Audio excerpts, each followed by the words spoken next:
We now want to turn ourselves to looking at evaluating limits a little bit differently. So in this case, we're going to talk about evaluating limits analytically, which is computationally.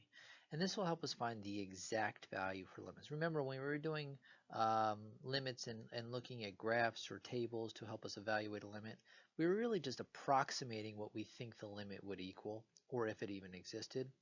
But we weren't able to find the exact value necessarily. It was more of an assumption. But here we're going to be able to find the exact value of a limit.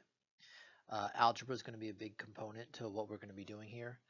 So we're going to have to really make sure that our algebra skills are up to par. But we start off just by talking about the simplest idea of evaluating a limit analytically, which is using direct substitution. And so this has a lot to do with whether or not the function is continuous. And we'll talk more about being continuous at a particular value after we get a little bit further through limits. But in this case, we're looking at the direct substitution. It really has to do with whether or not the function exists and whether the limit is the same as the function value. So when you have a continuous function, a function that's all one solid piece, there's no breaks in the graph. The idea here is that if I have a particular c value that I'm approaching from both directions, if the function exists and it's continuous, most likely the function value, which would be the y value associated with that x value, would be the same thing that the limit is approaching. Okay? Because this graph is all one solid piece, that the function value and the limiting value will equal each other.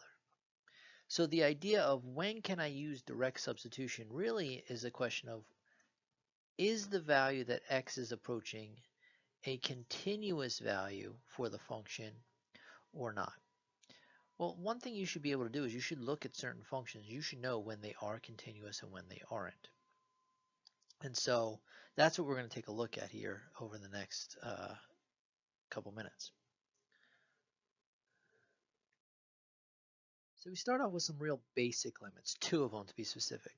These are probably the two simplest limits we could ever come up with. The first one is the limit of a constant. B is a real number, which means this value right here is just a constant, similar to this example right here where B is 3. So this says that if I take the limit as x approaches some value c of b, the answer should just be b. Now why is that? Well, b is a constant. B does not have any x's in it. It's not dependent on x. So if x is going to c, it doesn't matter what x is doing. B is just going to stay just old b.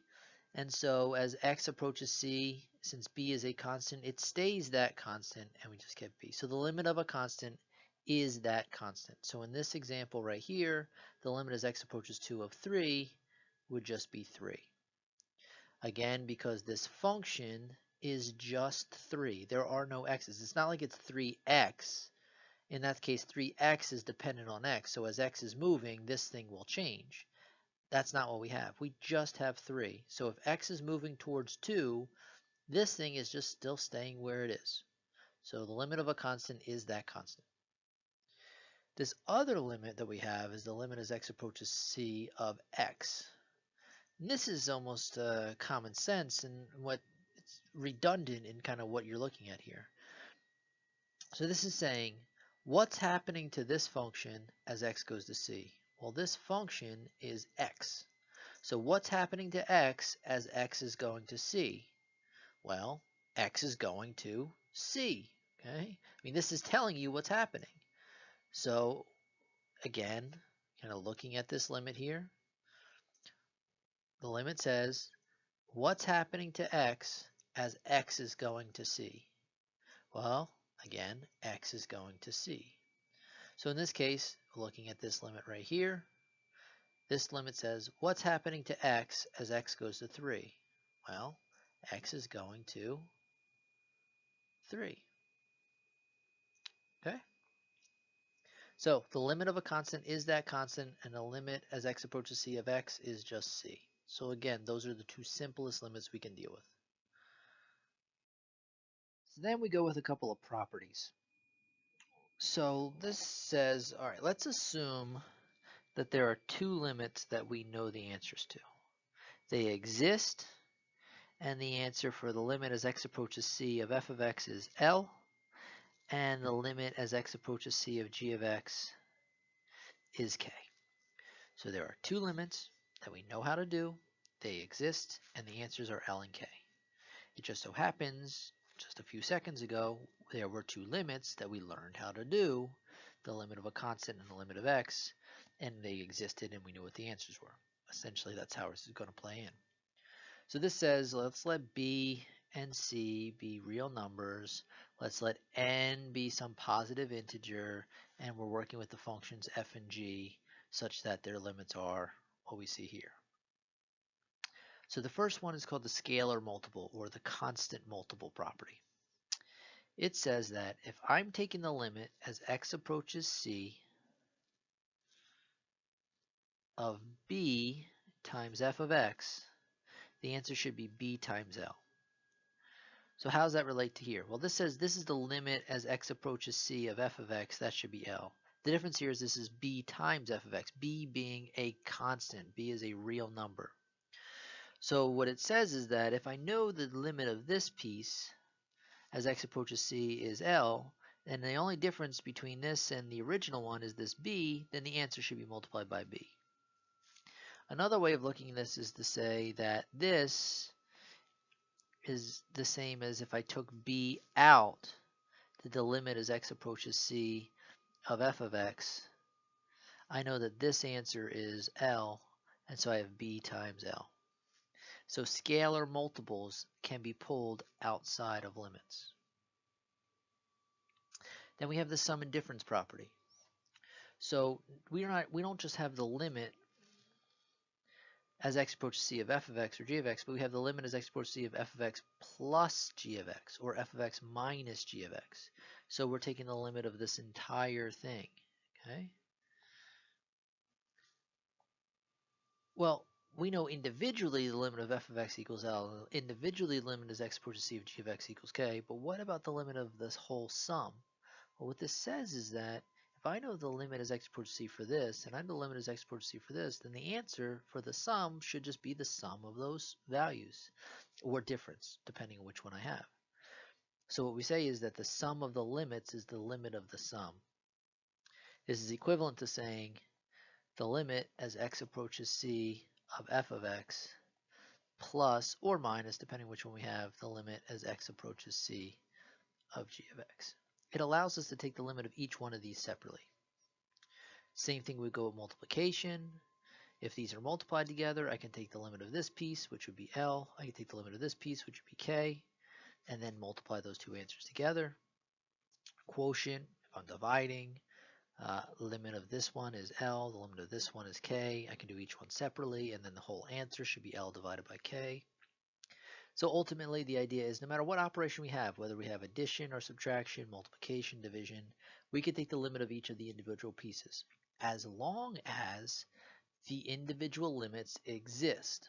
And with the quotient, there is an extra piece as long as the limit in the denominator doesn't equal 0. On its own, this function can have a limit equal to 0. You can have any limit equal 0. But take that function, put it in the denominator of a fraction. Now you do not want that function's limit to be equal to 0, because then you have something over 0 and it's undefined, and we have an issue. Last one would be powers. If I have some function raised to a power, remember that power is a positive integer. This will allow me to take the limit of the inside part, which is just L, and then raise that to the power. So we can use all of these properties as well as the two basic limits we talked about a little while ago to really start working with bigger functions and analytically computing limits. So let's look at this function. So I want to take the limit as x approaches 2 for 4x squared plus 3 for that whole thing. So using the properties and the limits that we looked at in the past couple minutes, we can find the answer for this limit without looking at the graph, without making a table. And so what we're going to do is we're going to say, okay, this is equal to the limit as x approaches 2 of 4x squared plus the limit as x approaches 2 of 3. It's by our properties, we can take this addition and take the limit of each piece here separately, as long as these limits exist. Then what I'm going to do is say, for this limit, this 4 is a constant multiple. I'm going to pull the 4 out. I'm going to take the limit as x approaches 2 of x squared plus the limit as x approaches 2 of 3. Then what I'm going to do is say x is raised to a second power. Well, I'm going to take that power and I'm going to bring the limit inside the power. So I'm just going to take the limit of x and then I'll square it.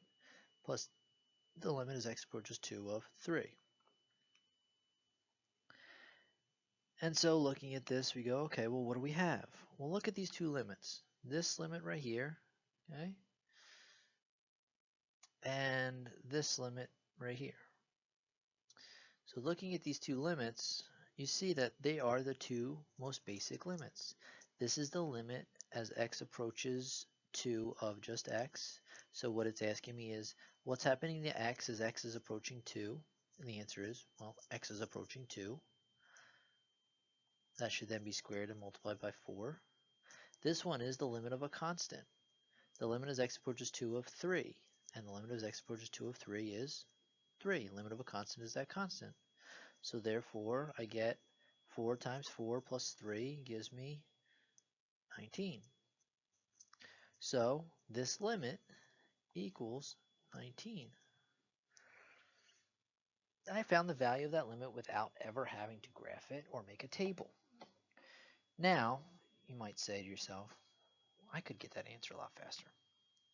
Well, how are you going to get that answer faster? Well, you get that answer faster by simply just saying, if I looked at this function, f of x equals 4x squared plus 3, and I found f of 2, which is the value I'm approaching, I would have 4 times 2 squared plus 3, and I would get 19. Now, that's the function value, but it also happens to be the limiting value. So what this tells me is that the limit as x approaches 2 of 4x squared plus 3 is the same thing as f of 2. The limit and the function are equal. Now why would that happen? Because think about this function, 4x squared plus 3. The graph would be a parabola, and it would be a continuous parabola. There are no breaks in this graph. Every x value is defined. And since it's a continuous function, this is a direct substitution limit. So do I really have to go through this whole mess?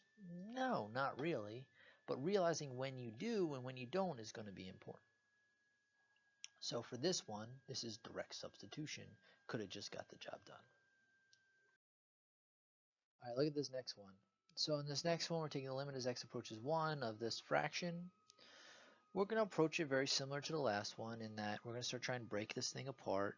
So we'll do the limit as x approaches 1 of the numerator, separate from the limit as x approaches 1 of the denominator, which is okay as long as the limit we get in the denominator overall doesn't end up equaling 0, and as long as each of these limits exist. So we take the limit as x approaches 1 of x squared plus the limit as x approaches 1 of x plus the limit as x approaches 1 of 2 all over the limit as x approaches 1 of x plus the limit as x approaches 1 of 1. We could take this and bring it inside this power. So you have the limit as x approaches 1 of x squared plus the limit as x approaches, oops, getting sloppy here. Limit as x approaches 1 of x plus the limit as x approaches 1 of 2 over the limit as x approaches 1 of x plus the limit, again sloppy, limit as x approaches 1 of 1. Well, what do we have here? Look at each one of these limits. This is the limit as x approaches 1 of x. So what's happening to x as x is approaching 1? Well, that's going to give me 1, which should then be squared. Look at this one. The limit as x approaches 1 of x again. That's just going to be 1. The limit as x approaches 1 of 2. That should be 2. The limit of a constant. Limit as x approaches 1 of x. That should be 1. The limit of x approaches 1 of 1. That should be 1. And so what I end up with here is 1 plus 1 plus 2 is 4 over 2, which would give me 2. So this limit equals 2. Again, if you really look at this, if I said I'm looking at this function, f of x equals x squared plus x plus 2 over x plus 1, and I said find f of 2, you would go 2 squared plus, sorry, not f of 2, f of 1, because that's what x is approaching. If I said f of 1, you'd have 1 squared plus 1 plus 2 over 1 plus 1. You would get 2 as your answer. So here's another one where the limit as x approaches 1 of f of x is equal to f of 1. So this was another direct substitution limit. So is this always going to work? No. But knowing when it does work is the key.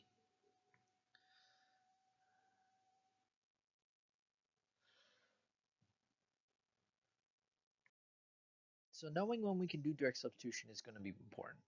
So here, if we just focus on polynomial functions and rational functions, what this says is that if we have a polynomial function, p of x is a polynomial function, then I'm taking the limit as x approaches c of p of x, then I can always just use direct substitution to find the answer for my limit. That's simple. Okay? Can always use direct substitution when I'm just working with a polynomial function. Why? Polynomials are always continuous. If they're always continuous, there's no breaks, there's no holes, there's no vertical asymptote, there's nothing in that graph where the function value and the limiting value will not equal each other. So I can do direct substitution. Rational functions, a little bit more complicated. I can do direct substitution, but not all the time. I can take the limit of this rational function and just take c, and I can plug it in here, and I can plug it in here, and find p of c over q of c, as long as the denominator doesn't equal 0. If the denominator doesn't equal 0, then the function value and the limiting value will be equal to each other. But when the denominator does equal 0, that's when you have some trouble. That's when you might have a hole in the graph or a vertical asymptote, in which case the limit and the function are not the same. Now, just because I can't plug c into the rational function, just because the denominator does equal 0, that doesn't mean that the limit doesn't exist. It just means I'm not going to be able to use direct substitution. Another function we could talk about would be a radical or root function. In which case, you think about, okay, well, when can I plug something in and when can I not? Well, as it relates to roots, you know that in the real number system, you cannot take the even root of a negative number. So, as long as that's not what's happening, then I can use direct substitution. If this root is not even and this value that I'm approaching is not negative, then I can just plug c in, and the answer for the limit would be the nth root of c.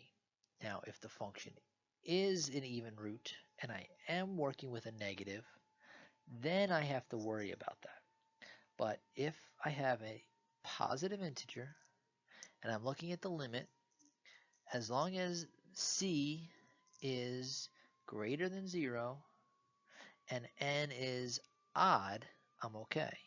If n is even, I'm okay. If n is odd, it doesn't matter what c is. All c's will be fine. You can take the odd root of a negative, you can take the odd root of a positive.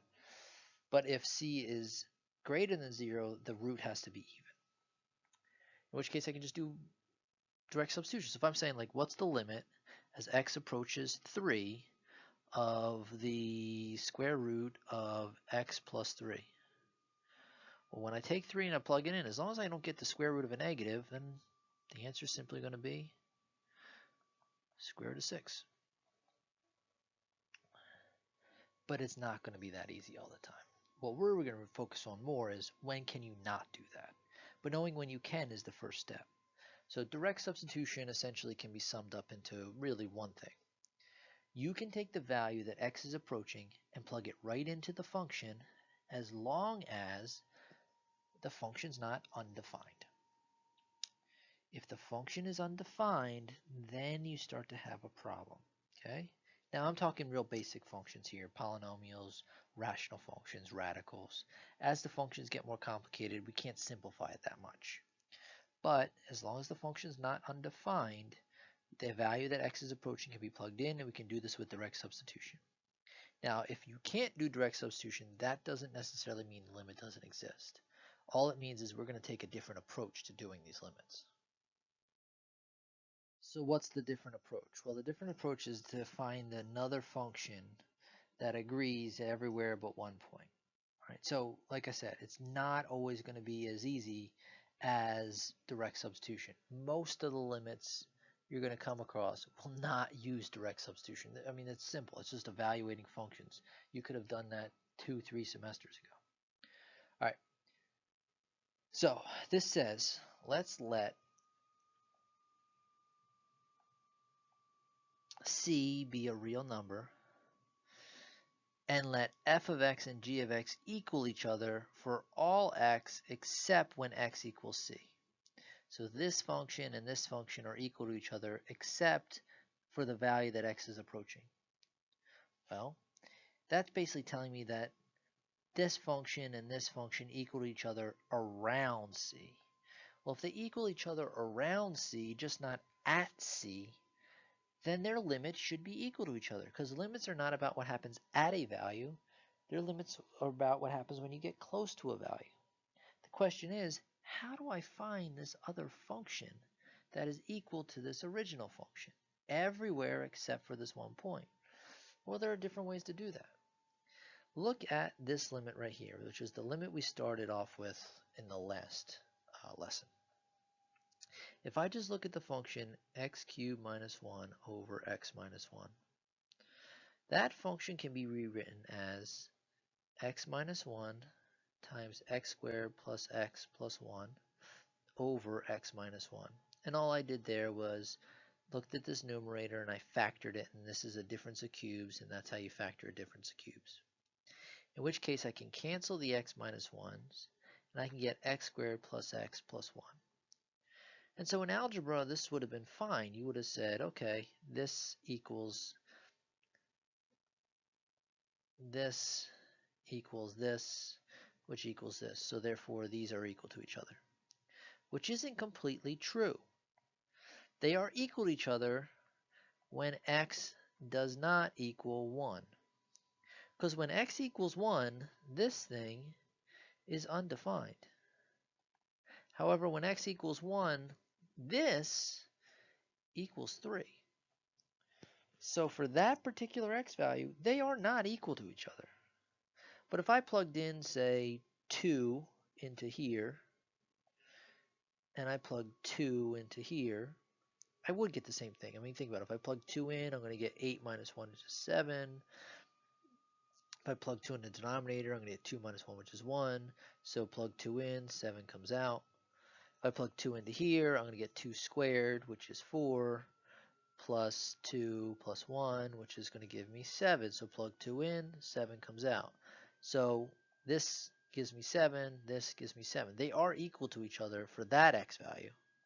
And they will be equal to each other for all x values except for this one. So I just found that other function. So this limit is not a direct substitution limit.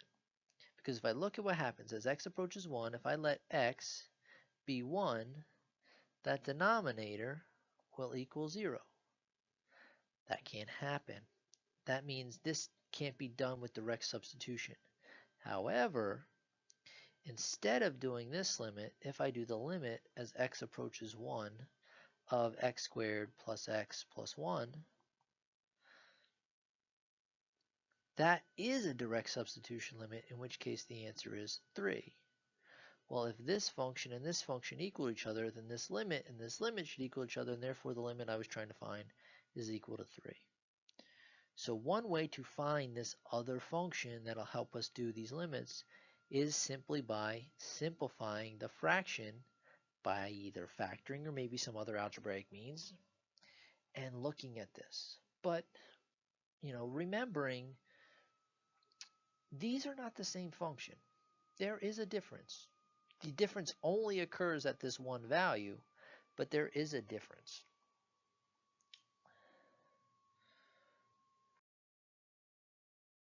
Here's another example. All right. First thing I look at is, can I just take 2 and plug it in? And the answer here is no. If I plug 2 in, the denominator would equal 0. I can't have a denominator equal 0. That would create something that's undefined. So the function value is undefined, but that doesn't mean the limit does not exist. It just means I can't find the limit by plugging 2 in. What I also like to do is look at what happens when I plug 2 into the numerator. Well, the numerator also is going to equal 0. So the fact that I get 0 in the top and 0 in the bottom, that has some consequence to it. What that tells me, graphically, is that I'm looking at a hole in the graph, not a vertical asymptote. The break that this rational function has is going to be a hole in the graph versus a vertical asymptote in the graph. Okay? Now, if you have a hole in the graph, your limit has a very good chance of existing. While the function might not exist there while there's a hole, the limit, the value that you're approaching from the left and from the right should be the same, even if it doesn't exist in the function. So these would be things you would have learned back in pre-calc about when do rational functions have holes, or what we call removable discontinuities, and when do rational functions have vertical asymptotes or unremovable discontinuities. So anyway, I can't do this by direct substitution, but because I have the 0 over 0, I know that there's a good chance I'm going to be able to work with this thing. So what I'm going to do is factor it. Similar to the last problem, the denominator can be factored as x plus 2 times x minus 2. It's a difference of squares. You've got to have your factoring down at this point. This should be no problem. Now, if I go to look at this, I can't just say, well, let me cancel and cancel. This factor and this factor are not the same. So I need to do a little bit more. What I'm going to do is I'm going to factor a negative out of the numerator.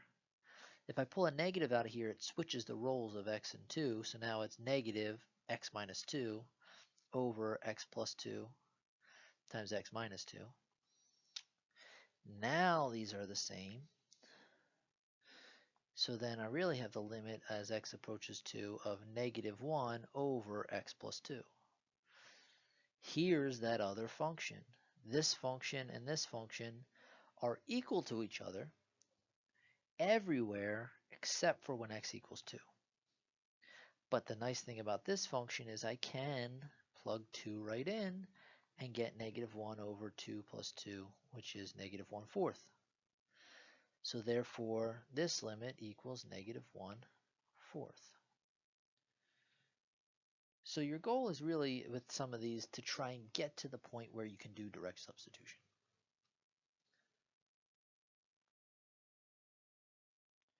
So your basic strategy right now for trying to find a limit is to first recognize when can you do direct substitution and when can't you.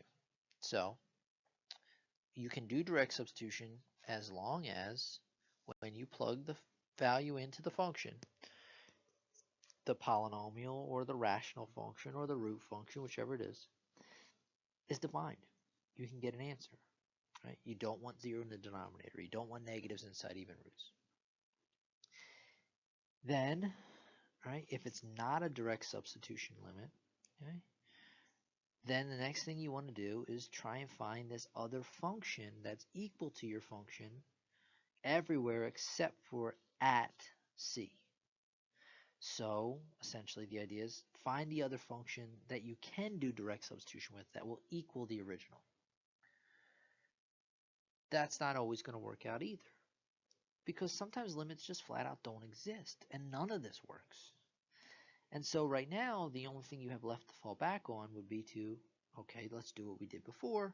Let's look at a graph, let's look at a table and sort of see whether or not that can help us evaluate the limit. You can also use that to help reinforce the answer that you got by saying, okay, my answer is a half. If I looked at the graph, does it appear that the y values from either side are getting closer and closer to a half?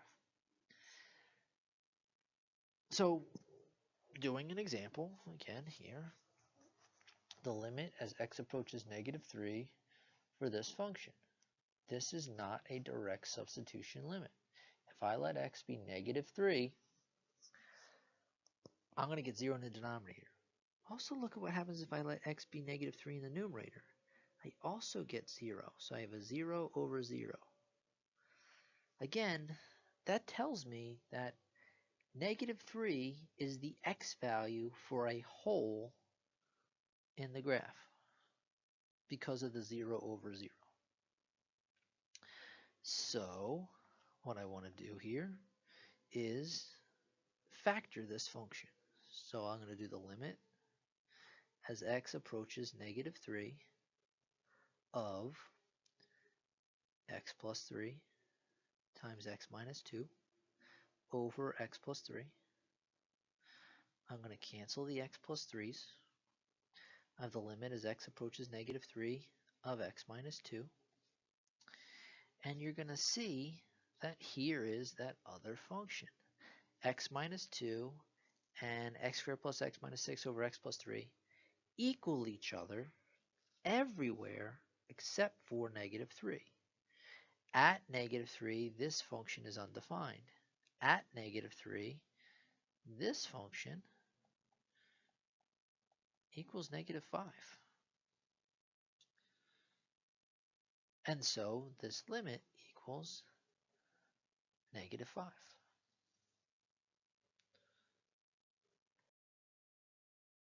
Let's throw a slightly different one at you. So looking at this example, it's not a direct substitution limit. If I let x equal 0, the denominator would be 0, and I would have a problem. If I let x equal 0 in the numerator would equal 0. So I got 0 over 0. But this doesn't really look like something that's very easy to factor. So we come up with another trick.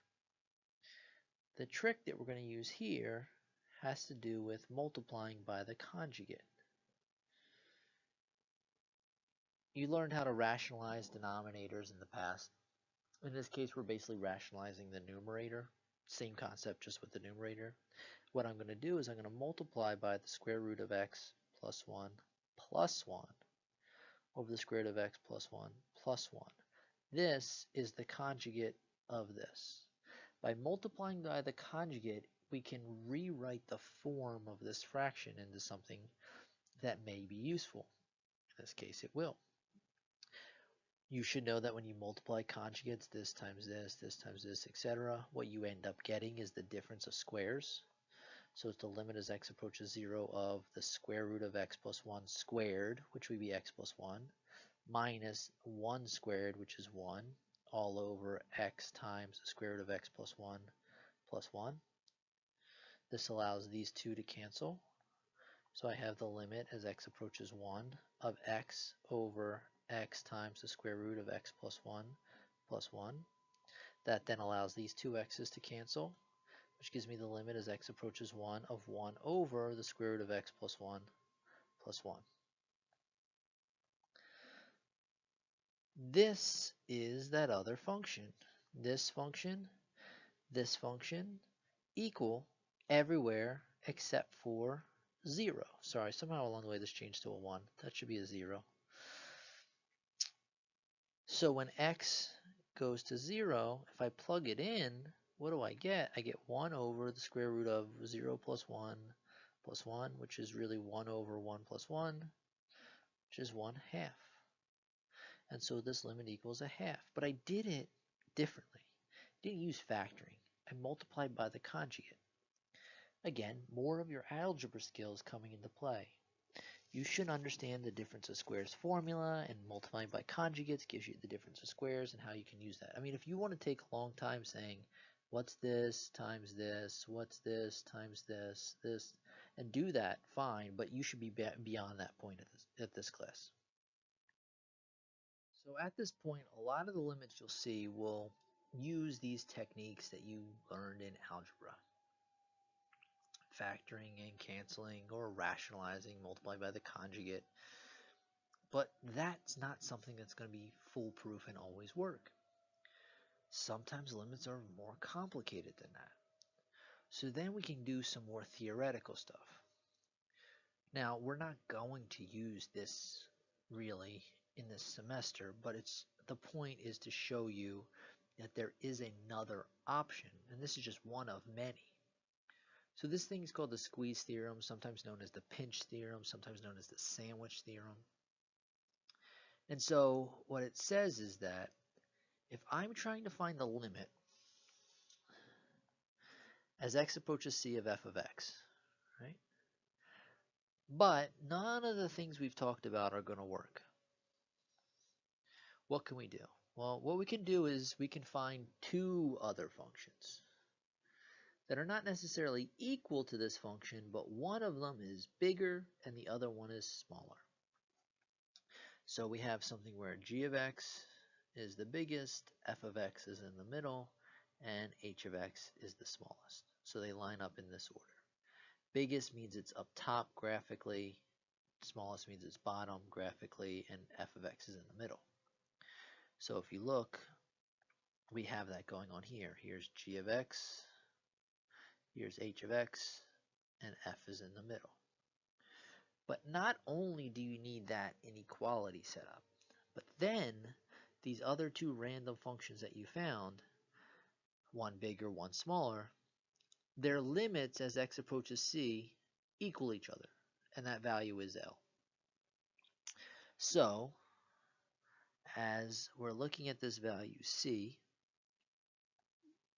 as x approaches c from both sides, the limit